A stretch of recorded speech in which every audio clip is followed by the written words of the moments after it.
Indian revenue service में, उनके जो जूनियर्स होते हैं असिस्टेंट, वो आते हैं एसएससी से, ठीक है, एसएससी जानते हैं ना।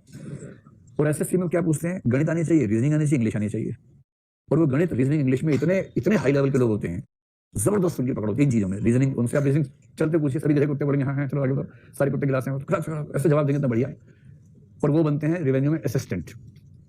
तो असिस्टेंट है, यानी प्रमोशन के बाद बनेगा आईटीओ, इनकम टैक्स ऑफिसर, और आईटीओ लंबी प्रमोशन के बाद बनेगा assistant commissioner of income tax, जो कि आप बनेंगे ज्वाइनिंग के दिन, एसीआईटी। और ये एसएससी वाला व्यक्ति 11 साल की सर्विस के बाद एसीआईटी बनेगा, जो आप डे 1 पे बनेगा। असली बात आप सुनो, कई ऐसे असिस्टेंट कमिश्नर इनकम टैक्स होते हैं, आईआरएस बन गए, अकाउंटिंग आज तक सीखी नहीं है, क्योंकि स्कूल में नहीं पढ़े अकाउंट्स, आर्ट्स पढ़े हुए थे, मैथ्स आता नहीं है, सी सेट में रीजनिंग और कॉम्प्रिहेंशन से काम चल गया था, क्वालिफाई कर लिया था। इंग्लिश आती नहीं है, हिंदी माध्यम से है, इंग्लिश उतनी ही आती है कि बाई चांस क्वालिफाइंग पास हो गया मेंस में, पीली चिट्ठी नहीं आई, ठीक। ये बहुत रेयर कॉम्बिनेशन है, ऐसा कॉम्बिनेशन बहुत सारे लोगों में होता है, बहुत लोगों में।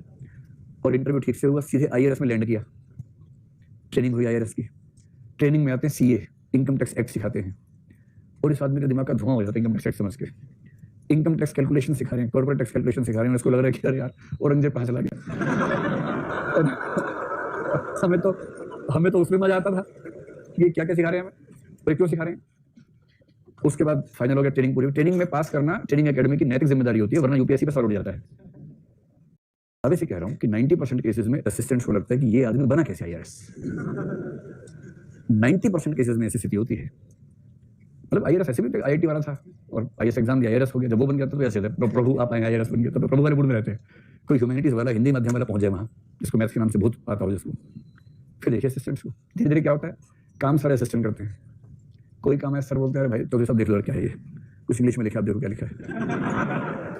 इसका टैक्स कैलकुलेट करना जरा, कैसे करते तुम लोग यार, कैसे करते हो। इसको लगता है कि हम तो जैसे करते हैं, तो आया कैसे यहाँ पर, तो यहाँ पहुंचे कैसे, ये हालत हो जाती है। और उसके बाद जब केस की सुनवाई, भाई साहब जज भी तो है। असिस्टेंट कमिश्नर होने का मतलब है कि आप जज हैं। जज का मतलब इनकम टैक्स या जीएसटी के मामलों में आप जिस भी सर्विस में हैं, उसके केसेस आपके पास आएंगे। किसी पे आपने भेजा, एक पत्र भेजा कि आपका टैक्स ठीक नहीं लग रहा हमें, तो डिस्कशन करनी होगी, केस कर दिया, वो आदमी आया, उससे वकील भेजा अपना, वो वकील एलएलबी प्लस सीए है। आमतौर पे टैक्सेशन के वकील सीए प्लस एलएलबी होते हैं। वो वकील है, वो पिछले 10, 20, 25 साल से इनकम टैक्स के केसेस देख रहा है। इनकम टैक्स एक्ट उसको पूरा रटा हुआ है, वो देखता नहीं है, वो सीधे पेज नंबर बोलता है, पेज नंबर है, चौथी लाइन दूसरा शब्द, ऐसे बोलता है, और सारा इंग्लिश में बोलता है। सामने जज साहब बैठे हैं, जज साहब ने इनकम टैक्स ठीक से पढ़ा, क्योंकि एकेडमी में वो बाकी कामों में व्यस्त थे, अंग्रेजी ठीक से आती नहीं, कैलकुलेशन करनी आती नहीं है। कोई बोल दे 3000 का 20% 5 मिनट रुका, 3000 30 गुणा 20/100, 2 0 यहाँ से कटी, 30 गुणा 20 600, 2-2.5 मिनट के बाद बोले हाँ 600 आगे बताओ। आप समझ रहे हैं कि जो वकील सामने खड़ा है, इधर दूसरा वकील खड़ा हुआ है, 2-3 असिस्टेंट खड़े हैं। वकील असिस्टेंट को देख के पूछ रहे हैं क्या ये, तो हमें क्या पता कौन है आ गया। क्या करेगा। अगर आप चाहते हैं कि आप आईआरएस बन